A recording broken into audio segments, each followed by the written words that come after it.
Hello, everybody. Welcome to Booze Over Business 2.0. I am here with my special guest, Andrew Greer, from Thomas Strafford, Inc., right? Or Investments. All right, yeah. cool. So it was a little bit complicated when we had a little bit of a glitch there. We had a Stratford for a minute. I guess it happens all the time. Not the first time. Yeah. Very cool. So anyways, he's going to be talking to us today about investing. Investing 1.0, we're going to call this show. There we go. You know, Yeah. I think 101. Yeah, perfect. Yeah. We can go to 5.0 if anyone wants at the end, but it's not fun. Yeah, it's just too much. Yeah. Well, I think it's one of those things. You got to go baby steps with this type of stuff because a lot of people. So the majority of our audience, we have a big, broad audience when it comes to this show that are in real estate. Yeah. You know, we have a big audience that's in real estate, and a lot of the other part of the audience, obviously, is like a lot of our past clients and things like that. So hopefully we can just kind of guide them a little bit and give them some insight on what it takes. I was hoping to get some insight from you. What would it take for somebody to just has a regular, maybe 9-to-5 job and get into the investment opportunities that are out there? Yeah. Maybe using other people's money, how to get funding, things of that nature. Yeah. So what would you say is the first place that somebody could start off on? The first place to start off on is always YouTube. YouTube. With any of this stuff. Okay. Just start looking up stuff. I hadn't thought, so I used to sell a product online. It was on YouTube, and I turned it into completely free product. That free product is on the real estate investing groups. That's all of the videos I used to charge for, 100% for free. I do it for free because I changed our whole model on how we do it. Nice. But start on YouTube and just look up real estate investing. Okay. And start understanding what is out there. Now, one of the great ways to explain this is I could tell a quick story about myself, how I got into investing. Yeah. So I was a stockbroker, and I didn't graduate from college. And I was doing it when it was like really bad. I became a stockbroker, had a lot of success, but noticed that everybody that was moving up was MBAs, had their degrees. You know, I was several steps behind, and I also didn't like that I got in right when it was good and it went bad, so I saw a lot of people lose money. Got it. So I wanted to be able to touch investments, see what they were, feel them, live them, eat them, breathe them. So I decided I was going to go back to college. Got it. Went back to school. It took me about a year to finish because I wasn't that far behind. Started bartending at night. And where were you bartending? I was at P.F. Chang's in La Oh, Jolla. okay. That's badass. It was a great spot. Yeah. I mean, I got my first job as a stockbroker as a bartender at Red Robin. Okay. In Del Mar. Got it. And it was the only bar in Del Mar back then. So you feel comfortable here in this setup? Oh, yeah. Yeah, of course. All right. So, I wish I would have known that. I would have probably just brought out a bunch of other things so that we can make some cocktails or something. Yeah, see, I stay away from the hard alcohol. Yeah. So, but I do love my IPAs. What did you say when we just started? You said, I've already had my fair share? I've had my fair share, yeah. The hard liquor just doesn't do well with me, and it just accelerates. So I stay away. Got it. But graduated, and I was graduating economics, and one of the last things we did was looked at business cycles where everything was at, and it showed that real estate was at the very bottom, and it only had its way to go up. Yep. And I talked to another guy that worked in the restaurant, and he's like, hey, have you ever heard about flipping houses? He had totally been pitched by Fortune Builders. So he went to one of the conferences. Like, just super heavy in the Kool-Aid. And I was like, yeah, I'd like to look into it. So me and him decided that we were going to get into it, and I was very focused when I was a stockbroker. So I said, we're meeting at my place until we have an office every single day at 8 o'clock, and we're sitting at the table if we're not doing anything business oriented until 5 o'clock, until we go back and work at the bar. Wow. And I said every day we're doing that, so we can go door knock, we can prospect, we can go do lunches, places to network, but if we're not doing those things, we have to be at this table. And what that does is, what's worse than... You get bored out of your mind. Yeah. So cold calling is not terrible. No. It's if you're just sitting there watching somebody else's face for 8 hours straight, it's probably better to get on the phone and prospect. Exactly. Yeah, I get it. That's pretty cool. So that's a smart way to do it. That's how we got started, and we were big on door knocking. So I got a bunch of lists called Title Reps, got lists of stuff, reached out to agents. and really just went out. And then I'd seen online, it might have been a Grant Cardone video. He's like, introduce yourself to people all the time. Got it. So I made business cards. They're so chintzy. And it was like, real estate investor, I'll buy your home. Yeah. So I would make it a deal that I'd give out at least 5 every day to somebody somewhere. Okay. So I was in line at 7-Eleven, tapped on a guy's shoulder. Gave a card to somebody. Gave a business card to a guy. 3 months later, he calls me, says he needs to sell his house up in L.A., drove up to L.A., put an offer on his house. He backed out of it, went up, put another offer in for $25,000 more. It was for $115,000. Wow. In L.A.? In L.A. And holy shit. got it into escrow with $100 EMD. Nice. And I still remember I was super broke. I asked my buddy, he goes to escrow, and he's like, oh, I'll give him the $100 check. And he comes in, I was like, I'll give you the $50 when we close. Said, I'll pay you interest, but I'll give you the $50. Yep. So I borrowed the $50 of our 50-50 down.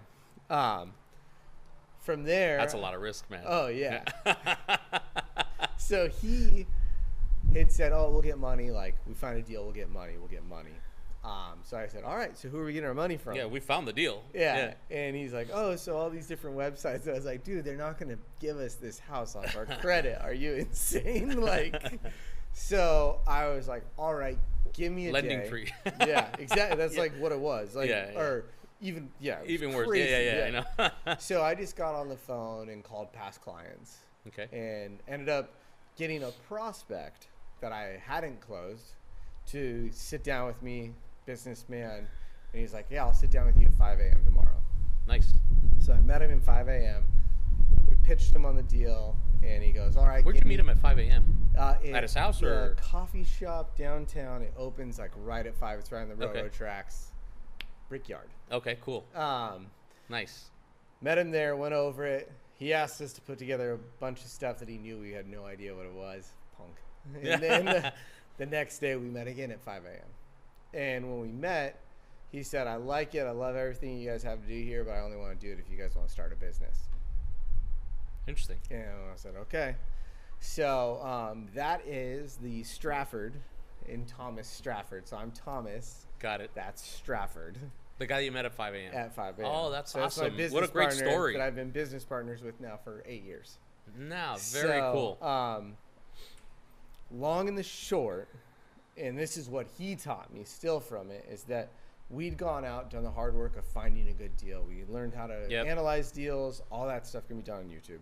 Just research it. And we found a really good deal. So we bought it for $115,000. We sold it for $250,000, and we put $40,000 into it. I mean, it was a home run deal. Yep.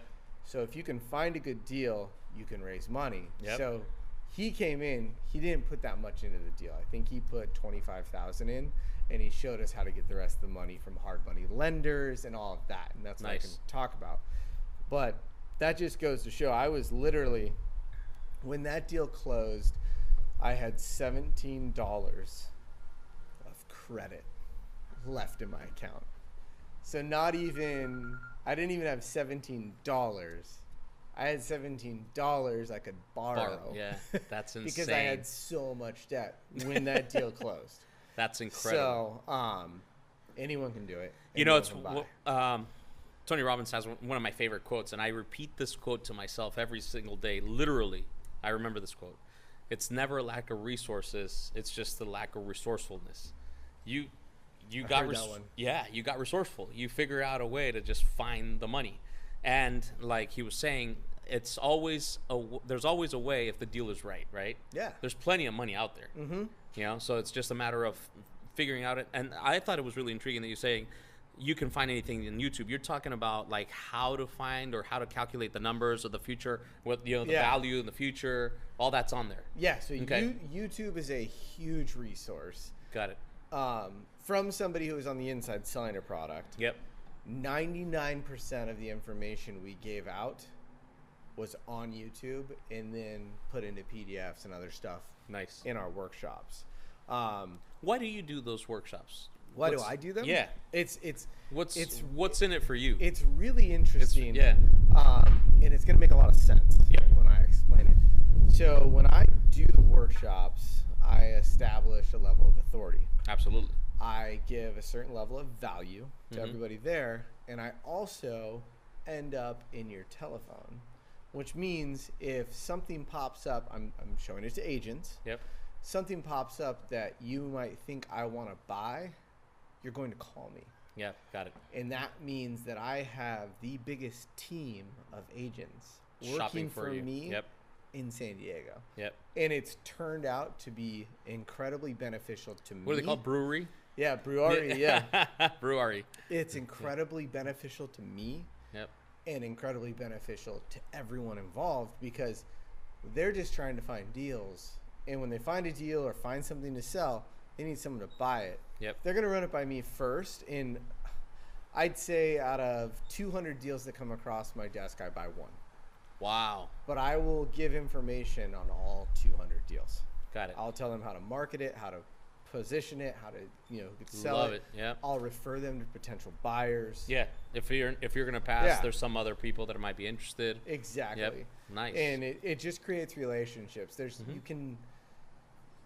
That's a can't- ton of value, man, for somebody that's in your position to take the time to look at a property, to look at what it could be, the potential. You're going to pass. It's not good for you, but it might be good for somebody else.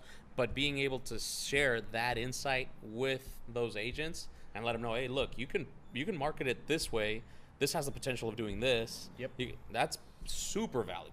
Because I know a lot of agents that get super lost. They take a listing with a duplex on it or something like that, and they have no clue what to do with it. I see it all the time. All Yep. the time. And, Yep. I also think from the mindset of real estate is a huge asset for anybody. And these agents aren't trying to, I mean, if they're coming to me and they're good people, Okay. they're not trying to screw someone over. I don't want them to accidentally screw someone over on an amazing asset. I don't want that to happen to anybody. Yep. I also don't want buyers, which I've helped people with their buyers who are buying, land. I don't want buyers to go into stuff and realize, it's going to cost you an extra $200,000. It's going to cost you an extra $400,000. It puts people in a bad position, and there's no reason for me to ever want that to happen to somebody. So obviously, I want to buy my deals. I want to buy them right. So that's one thing. I'm always going to buy my deals right. But I don't like to see that happen. And I notice that the people that I help and they keep growing, they just become better. And I'm going to be raising money. I mean, I want to own a sports team. I want to. What kind of sports team? So everyone asks me that question. I have no desire for any particular sport. thing. I want to just own a team. Got it. But it's going to require me to have a network of very wealthy friends to do it with me. Yep. Because I want to put together a fund to do it. Yeah, absolutely. So the more people I can Got to help. buy Qualcomm, tear it down, rebuild it. Yeah. Right? We blew that one already. That's Yeah, a whole different story. But the idea of making other people successful in my sphere only amplifies my sphere, which only amplifies me and everybody in the Absolutely. group. So that's a big part of Proximity is power. That's another Tony Robbins quote. Yeah. It's so true. Yeah, proximity is power, man. You get close to the right people, and all of a sudden you're just growing. I love the analogy of imagine going to play tennis with Federer or whatever his name is, right? Your game is going to improve. His is going to get a little bit worse, because he's not practicing at that level or training at that level. But if he trains with somebody at his level, he just keeps getting better and better and better and better. Yeah. Right? You're both improving. Exactly. So that's awesome. Very cool. And as long as it's the right people. Yeah. You got to be very careful with that. Oh, you 100% have to be careful. Yeah. And where there's smoke, there's fire. Yep. I'm like a big walk away, get out fast. Yeah. So. It's. I think those are the toughest lessons to learn sometimes in life.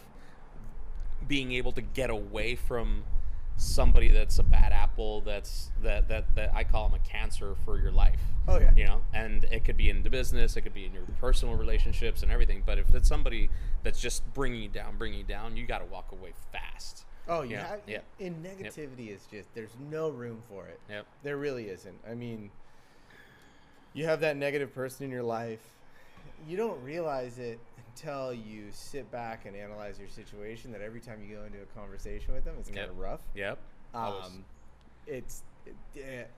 You got to get away from it. Yep. And if it's giving you that gut feeling. Yeah. That feeling like, fuck. Yep. Yeah. I've had the same feeling going into transactions. Yeah. Oh, totally. And you're just like, oh. You know what's funny? I got to tell you a story real quick. Recently, I had a transaction that the offer came in. It was a pretty clean offer. It was decent. I was representing the seller. And the lady called me, and she was just like, it was the weirdest thing because every word she said that came out of her mouth and into my ears should have made me feel great. Everything was perfect, right? My gut was just wrenching. It was something super weird. I was like, I don't know about this.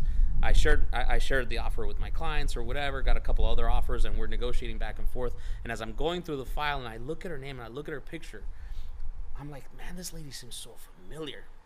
And I start trying to put my mind around who is this person.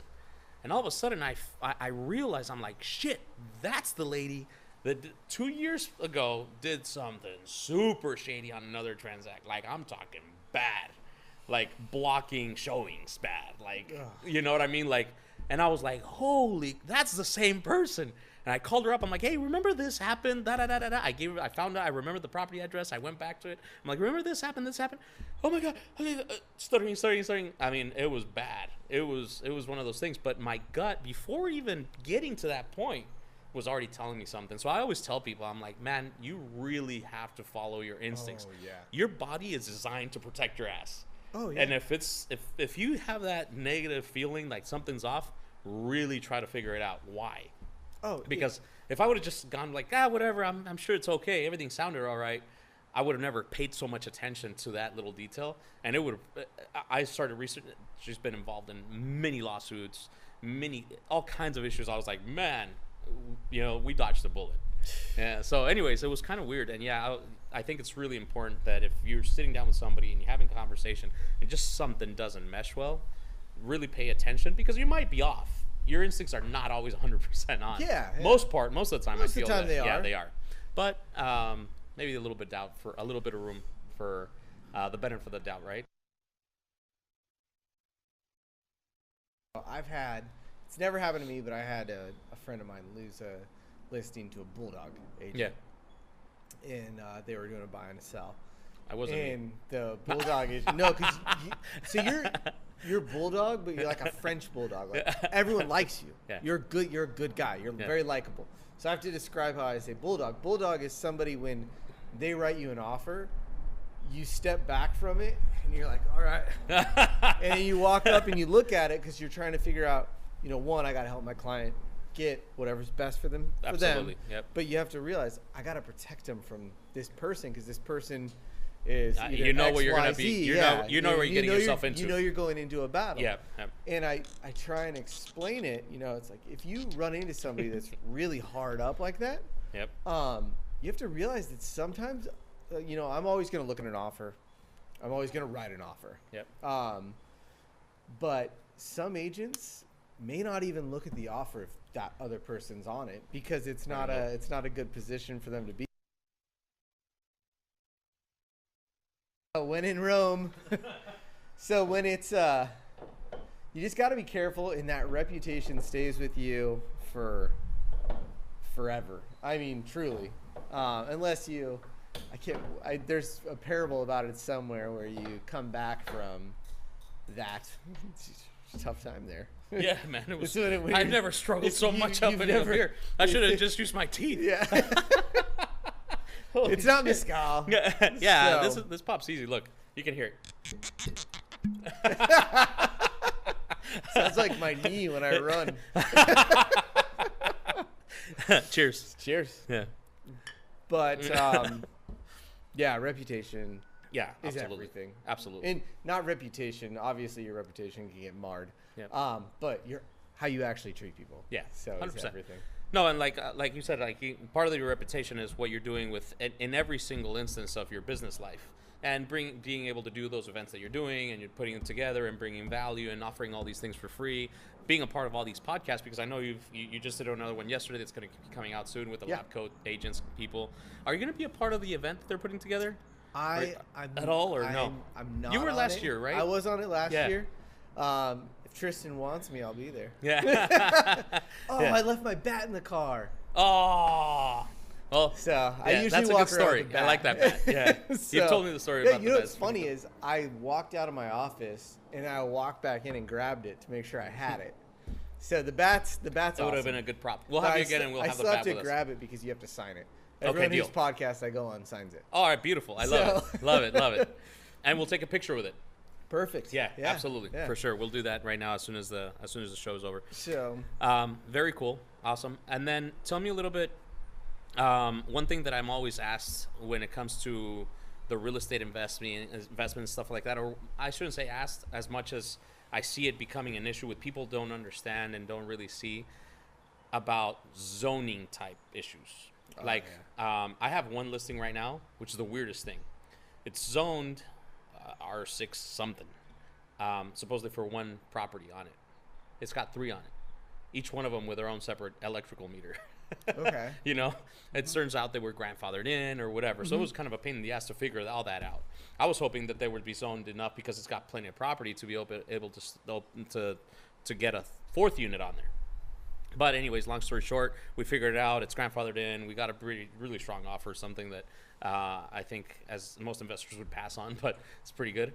What would you recommend, or how would you say it's the best approach for real estate agents out there to figure out what every one of those means, how to figure out if it's easy or not to build a 2nd or 3rd unit, all that? What would you say is the easiest way to find all that information out, other than calling you and being like, hey? If it's in the metro or national city, feel free to call me. Don't look anything up. I'll take care of everything. That's those are my sweet spots. But it's a little difficult to give I'll give a broad answer and then I'll zoom it in for you. Okay. So there's 19 municipalities in San Diego. Yep. So that means there's 19 different websites to go to. Yep. To find zoning. The very, very first and most important thing I will tell you is what it says on title is wrong. I know. Every single time, except, and this happened with you actually. Yeah. Chula Vista. Yep. Chula Vista has an R1 through 4, but then they have multiple other zones. There's about a 25% chance it's actually going to match up. You sent me one that was R2. And I was like, it's not R2. And I looked it up. I was like, oh, Chula Vista has R2. So what happens with title is it says it's RS3-9 or RM3-9. It'll just go R4. It's just because it does a little quick math equation, and it's like, this must mean R4. It rounds it off. Yeah. And all the zonings are very different. There's so many different things that can work. Like RM2-5 is one per every 1,500 square feet. RM3-9 is one for every 600 feet. But between them, you have different parking ordinances. You have different square footage ordinances. You can do co-housing in one. You can't do it in the other. Like, there's all sorts of different things. So the way to fast track it in San Diego right now is Scout Red. Scout Red? Scout Red. Okay. They will have the zoning. They won't give you any data on it unless you're a member. Got it. But here's the hack. You take it and you just copy the zoning, go to google.com. I've never heard of that website, man. Dude. It's blowing up. Yeah. So, and just paste it in and look for whatever the first PDF is that pops up. No shit. And it's usually within the first Google, 3 man. searches, you'll have a PDF. As soon as you find that PDF, open it up. It's generally going to be between 100 to 200 pages. You'll have to learn how to navigate. There's no way to learn how to navigate those PDFs without learning how to navigate them. Yep, got it. So I can go to a PDF. If I don't know it off the top of my head, I can go to the PDF and just find it real quick. Their matrices, their tables. It's really confusing. Just take a minute to look at it. And you got a Y-axis and an X-axis. Mm-hmm. And you've got your zoning. And you just draw a line across. And there goes straight down or straight across. And that's what you can do in them. Got it. And I know that sounds really weird when I explain it, but if you open it up, you would actually see it. So fastest way in San Diego is to do that.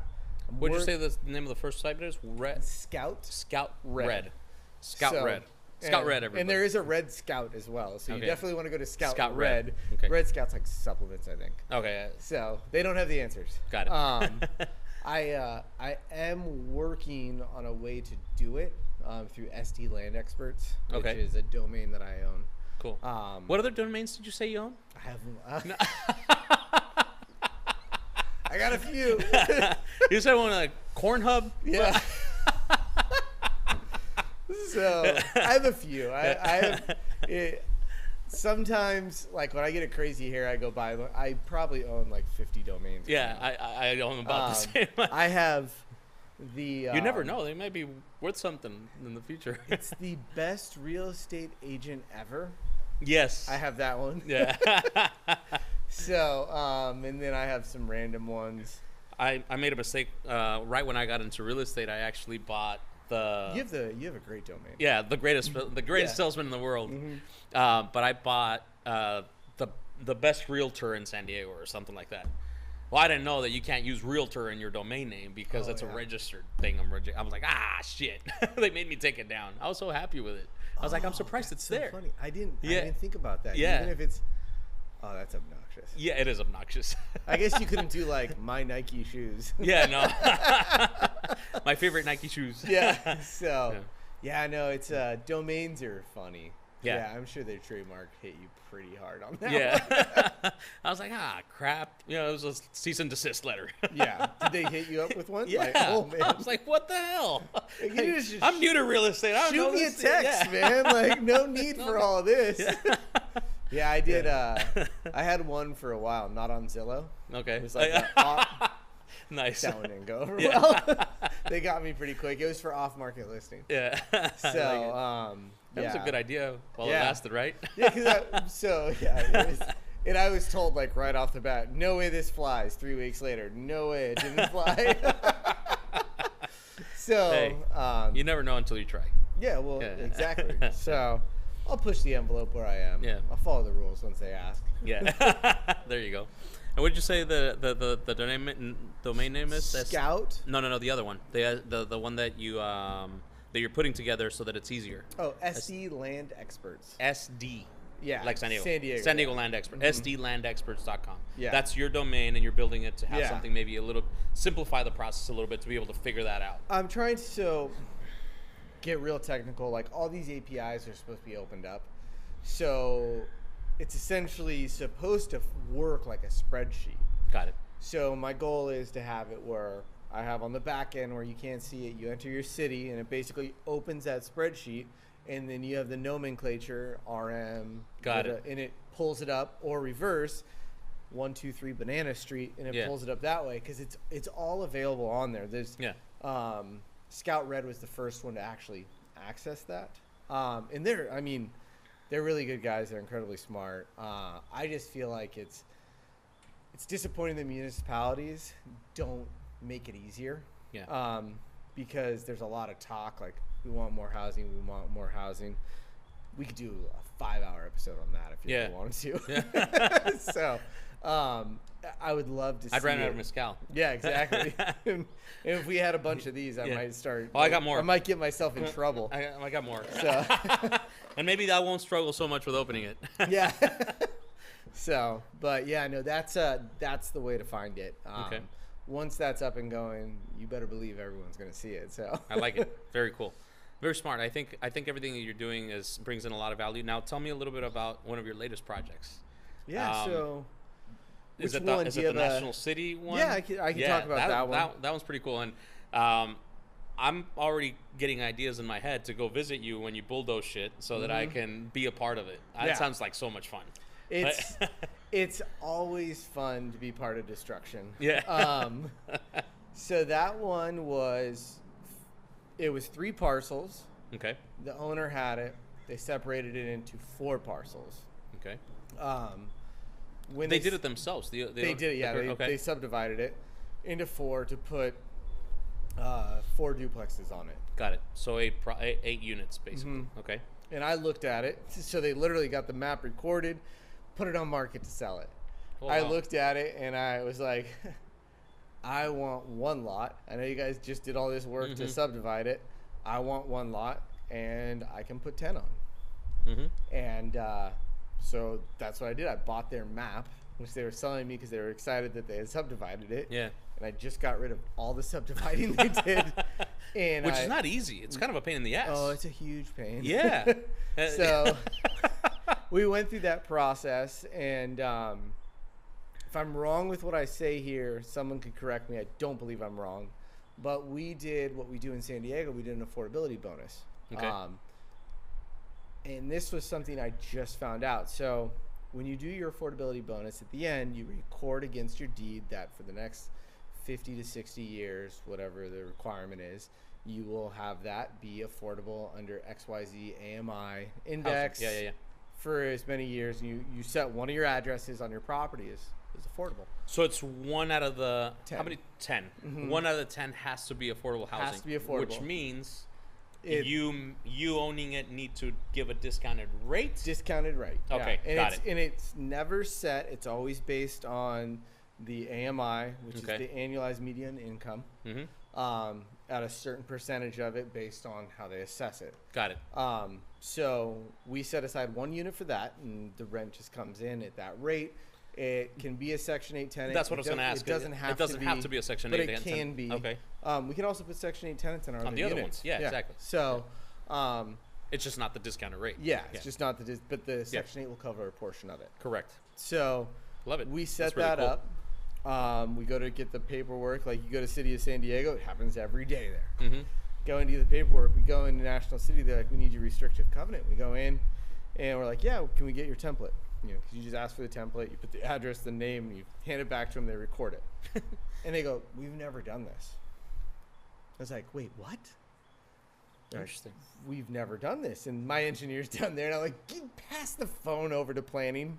Yeah. And they're like, we've never had somebody, and this blows my mind, privately build an affordable unit in National City. Interesting. And I was like, really? I was like, that's insane. And a huge opportunity. Oh, yeah. So, because what happened is I could only build 8. Yeah. I got 2 more units, but one's at affordable rate and the other one's at market rate. Yeah. So it's a win-win for me. Absolutely. And then I was able to reduce my setback on the property by 5 feet so I could fit the units the way I wanted to. Nice. So right now they are drafting the first covenant, and it's going to be for us in the city of National City. Now, there is affordable housing in National City. Yeah, of course. But all of it is subsidized by the state of the city. Got it. So they don't have to. You're the first ever private. The first ever private. Very cool. Which, if I'm wrong, someone correct me. Yeah. But as far as we know, and everyone we talk to, unless there's something from previously, yeah, we are the very first. How crazy is that? That's insane. I mean, it's insane to me because the city has a lot of opportunity. Oh, totally. And I love National. What didn't you say? That's your that and Metro, right? National Those City and Metro. Yeah. Like between there and essentially the south side of Balboa Park. Got it. It's like that's our area. That's where we National love. City's badass. National City's Yeah, awesome. it's a lot of opportunity. A It lot is. of people. It's. You're what, 15 minutes from the border? You're a stone throw away from Bonita. Yeah. You're a stone throw away from Paradise Hills. From everything's right From there. downtown. From downtown. From Tijuana. It's super centrally from located. IB. Yep. Like, I mean, it's In between the 805 and the 5. coastal Yep. breezes Yep. all the time. And I saw it was cool because coming up here. Where's this property at? This is down close to Mile of Cars, just up. Okay. Just off of 18th. Okay, I know Yeah. exactly what it is. So, and I don't know. You know, I was in the auto industry I worked the Mile of Cars for 13 years. Oh, So, I knew yeah, you were the auto industry. I didn't know I know all that area very, very well. I was right on 18th Street, actually. I had sold a car that I delivered like at 2 a.m. It was one of those super late night deals. And I delivered it while I'm walking to my car, which was parked about 8 blocks in from National City Boulevard, which is the Mile of Cars, on 18th. I was parked about 6 blocks in. And I'm walking. So like on E? Yeah, right. Yeah. So I'm walking, doing my thing, just walking to my car. Because we weren't allowed to park next to the mile because that you block customer parking, right? Yeah. So I'm walking, and all of a sudden, I look down and there's like, "Do not look at me, keep walking. Do not look at me, keep walking." And I look down and there's this guy with a freaking rifle in between some bushes. I'm like, "What the fuck?" Right? "Do not look at me. You got a rifle. I'm listening to what you're saying," right?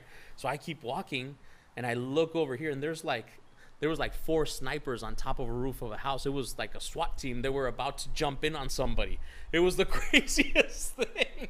I was like, holy, this happened many years ago. This happened 2005 or so. So like 13 years ago or so. It was crazy. I was freaking out. I was like, holy shit, if they start shooting up the storm here, I'm fucked. It was like 2 a.m. So yeah, it was crazy. Right on 18th. That was, so it was, we had, that's funny. On that deal, a tenant in the house. Okay. Who's older. And the house is in terrible shape. So I'm tearing it down. But there's only one house. There's 3 parcels. 3 parcels, 2 houses. Okay, 2 houses right now on 3 parcels. Mm-hmm. Interesting. Yeah. So, and there's a tenant in one, and the other one was owner occupied. Oh, it was owner. No, was had a tenant in it. Also, okay, got it. And here's what happened. Okay. So the tenant was in really bad shape, and I told the seller, I was like, she can't stay here. We got to get her in hospice. Like, this is. Oh. I was like, that kind of bad shape. Yeah, I was like, this is inhumane. Yeah. So we go back and forth, and I was like, you know what? She can move to one of my other properties. Like, I had another property that we had at the time. I was like, put her over there and let's get her better care. Like, this is terrible. Her situation, one thing led to another, and she like let us know. She's like, I don't want to move. Like, I'm gonna stay here. You guys aren't gonna do demolition for a year. Like, I'm not gonna be here in a year. Can I just stay here? And we're like, cool. But we didn't really want her there because it seemed like it was a bad situation. Yeah. So we're supposed to close on Friday. We don't because title got messed up on a few things because of the way the parcels were set up. So it was 3, then it became 4. We offered on 3, but we were buying 4 because it recorded. So title's having an issue with that. So there was like an issue with it. Makes sense. No APNs. APNs take about 7-8 months to get released. So we hold off until Monday. Saturday she died. Oh, wow. Saturday she died. We close on Monday. We get word on Tuesday that she had passed away. Wow. And it was just one of those. There's a lot of other stuff that happened in there. I don't want to talk on it. Yeah. On camera, it's not great stuff. But we had all sorts of problems with Section 8 because she was on Section 8, but she had a bunch of tenants, and then got it. Yada yada yada. Wow. That was one of the deals where I was like, holy cow, what happened here? And then my other tenant is just like, he's now our handyman. He does a bunch of handyman work for us. Nice. So, but that was a crazy deal. And I'm sure you've been through transactions where you're like, wait, what just happened? Yeah, or yeah. like a divorce mid-transaction. I had that. Yeah. The seller's divorced. And then they're like, oh, we're going to fight over this. I was like, no, you're not. You're selling your house, and you guys can lock the proceeds somewhere. Yep. My buyer's getting in. Like, no, it's the craziest things that you found. In fact, I was just talking about that with my wife this morning. The situations and the people we meet in because it's so. I think it has to do with it's most people's most valuable asset. Oh yeah. So there's a lot of emotions at stake. Mm-hmm. You know, they're very emotionally invested into these things. So then when things start going a little bit haywire and everything goes to an extreme on the emotional gauge. You know, like it goes from being like maybe a 5, nervous. And I've had the nicest people just totally go like bonkers, and I've had other people that just basically kind of give up at one point, but yeah, I think it has to do with we're dealing with humans. 100%. You know, it's the most human factor, real life situation. Yes, and you're deep in it, and it's not like another sort of a sale. So, for example, if you're selling jewelry and you're selling engagement rings. It's a beautiful moment. They're excited. The guy's all nervous about, I'm going to propose. And they go over there and they're doing something. And they're there for 5 hours. Maybe negotiating, going through the whole thing or finding the right one and gone. Mm-hmm. This is something that takes sometimes A long months, time. especially the stuff that you're doing. It could be a situation that you're in it for 6 months, you know, a year. Well, yeah. And I mean, yeah. some deals for 4 years, 5 years. Exactly. I mean, and so you get to know these people. A You get lot to of know, stuff yeah. we do now is 10-year guarantee hold. That's what we require. Yeah. Our investors, we're in it for 10 years. And that's what I was going to ask you another thing. So a lot of the things that you're doing right now, how do you think the market is doing right now at this point for because I get asked this question a lot. It's like, man, what if I buy something right now and the market drops a little bit or whatever? And I'm not talking necessarily about investing, just traditional real estate people. And I always tell them, I'm like, look, it's not timing the market. It's about time on the market. You stay in it for 10 years. So your investors are telling you 10 years minimum. Yeah, They don't want to. I actually go in and I say, you can't invest unless you guarantee me 10 years. Yeah. And this is another thing. At the 10-year mark, it's my vote on if we're selling. Got it. And that means a lot of people say no. Yeah. But the people that say yes are on the same page as me. And they understand where you're coming from and the reason behind it. Yeah. Because if in 10 years the market's okay and it's going to be great in 13 years, Might we're as going well to wait. sell in 13 Yeah, years. exactly. But if it's amazing in 10 years, we're going to sell. If it's bad for 20 years, we're going to hold for 20 years. Exactly. And I don't want to focusing on the emotion of a situation, which means not giving yourself enough time, is how you leave 5-10% on the table, and 5-10% is $600,000 is wealth. $60,000. Yeah, it's wealth. Yeah. I mean, it's a big. It's an deal. extra $5,000 a month. Yeah, I think. it is. It's a huge amount of money. Yeah. And it's almost, we have to protect people from their own emotion, and that's why we have agreements and contracts and all that. So. Yeah. I like that. I like that you're setting it like that, like minimum 10 years. Oh yeah. Because that's when you know that the gravy is going to be there more than likely, for sure. Oh you yeah. know? Yeah. But if you get invested into like, oh shit, the market dropped, let's unload, then you're screwed. Well, and it's also scary to go in and offer somebody, you know, I'm going to make you 25% in the next 7 months, which guys try to do all the time and flips, and that's a heavy weight to carry. I'm looking to do good deals consistently, but a good deal to me is a 7 to 8 cap. Got it. But go find one. Yeah. Yeah. You know, I know what I have is good. Yep. I know it's not 25%. Well, that's why you're passing on 199 deals out of 200. Yeah, exactly. Yeah. Exactly. Yeah. Makes sense. Cool. Any last words? I think we're good on time. Any message that you'd like to share with the audience that you think is important? If you're a real estate agent, for sure, one thing that I know is important is that go check out the brewery events. Yeah. You put them together like once a month, right? Yeah, once a month. It's Meetup San Diego Real Estate Networking, and the event is brewery. Okay. We do real RE on occasion. That's like where we're at a property and we do a walkthrough. The demolition will be a real RE event. Got it. So, cool. But brewery, great for networking, great for connecting. If I could give anybody a tip, if you're in real estate, get out, network, meet everybody, chat with everybody, have conversations, and constantly 5 cards a day. Five cards a day is like a no-brainer. Yeah. I mean, 5 cards a day. Do your social media, brand yourself. Always have a brand, and then I just always give value to people. If you lose a listing, if you lose a buyer, you should be following up with them. You shouldn't be trying to take the deal from the other agent. Never do that. You shouldn't, because it's stupid. You look bad. It's ridiculous. But keep following up and helping that person, because I've had people. I mean, I don't feel like I've been in the industry that long, but I have been now. It's almost 9 years. People I lost are now back with me, and they're on their second or third purchase. 100%.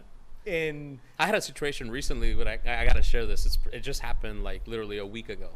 I was fired by a buyer about 3 weeks ago because they said that I was too busy. It was like, man, you're doing way too much stuff. You're too busy for us or whatever. I'm like, well, I'm not, and I have a team of people that help me to make sure that I'm not too busy for anybody. But if you feel that that's the case, go right ahead. The reality of it was that I was in a position that I did not want to break people's heart. I don't go showing properties unless people are pre-approved. Yeah. Oh yeah. You know, and they weren't there yet. Yeah. And it wasn't there. But there was another agent that at that point had already showed him about 15 over the weekend. So they said, well, you're too busy because this other agent's showing us all these properties. I said, okay, you know what? Go for it. They actually went in, kept looking at properties, looked at over 40 properties, got into escrow on one, and they weren't really happy with the negotiation phase of the escrow because they were told, well, once we get into inspections, we're going to be able to renegotiate. They got into inspections, couldn't renegotiate anything, not happy, end up canceling the whole transaction, and they call you back up. Hey, like, man, I paid to play. Yeah. I paid to play. They said it cost me an inspection, it cost me an cost appraisal, $1,000, and I'm not happy, and now I get it. Blah blah blah blah. I talked to a couple other agents. They told me the same thing, that you shouldn't have been showing us properties or whatever without being pre-approved. And I tried to explain to them, like, it's not that I don't want to. I'll go show you properties all day long. I enjoy the stuff. I put it on my Instagram stories. I have fun with it. I don't give a crap. But it's going to break your heart when you find the one you want, and by the time you get pre-approved, it's already sold. It just doesn't work. No, it's not good for anybody. No, and it doesn't make any sense. It just doesn't make any sense. So at the end of the day, it's one of those things. You set your own rules because they are the ones that give you the better results. You stick to those rules, and things just go well. Yeah, and people like you said, should fire you. Oh yeah, if you're doing it right, you should get fired. Yep. Because you should piss somebody off because you have high standards. 100%. That's just how it is. 100%. I mean, and like you said, at the end of the day, they end up usually coming back without you being an ass about it or begging or going back and being like, oh, come on, what happened? Or let me do something special for you. Let me discount this or let me do this. You know, like you know what I mean? No, I just let it go. I'm like, okay, you know, it is what it is. That's it. They're still on my marketing emails. Oh, yeah. They still get everything because it's automated. Yeah. And sure enough, at the end of the day, a month later or 3 weeks later, they're back. And now we know the right way to do it. Yeah. And we're going to get them into a house real soon. And everybody's going to be super happy. Yeah, you'll get them into something great. Yeah, and it'll all work out, and it'll go down the way it's supposed to go down. Yeah. It's good stuff. That renegotiating the repairs is like the worst. Oh, I don't understand why people say that. Oh. Let's just get into escrow and then we'll... No. Because just think about it if you were the seller. Yeah. No. Yeah. Doesn't fly. But it is what it is. Yeah. So anyways, thank you so much, man. It's a pleasure having you. Cheers. Salud. Guys, if you found anything entertaining, funny, good, educational that you want to share with everybody, please like, comment, share. Make sure to go check out Andrew. How do they find you on Instagram? Realtypreneur, right? Online, I'm the Realty Entrepreneur. Realty Entrepreneur. Yeah, and then just Andrew Thomas Greer on Facebook. Yep. I trimmed down pretty good with a lot of the stuff. Yeah, I cleaned a lot of it out. Just because I saw you did the same. I was like, he feels the same fatigue. Man, it was too much. Oh yeah, you're like, gotta post here. Share. Like sitting there at night, wife's like, what are you doing? You're like, I'm sharing. Yeah. Yeah. We met this week actually, just about this Monday, and we said, okay, I gotta just put everything and concentrate on one or two platforms, and that's it. Yep. Because it was too much. It was way too much. Deep, not wide. Yeah. Deep, not wide. I like that. Cool. So, anyways, guys, so find him Facebook, Andrew Thomas Greer, and on Instagram, Realty Entrepreneur. Make sure to follow him. He's got good stuff, a lot of good content, and if you're in real estate, make sure to go check out one of the not the Real Brewery. That's some location. Brewery. Yep. All right. So thank you guys so much for watching. Make sure to like, comment, share, and give us some hearts and some comments. Make sure that we can always keep improving. All right. Thanks, guys.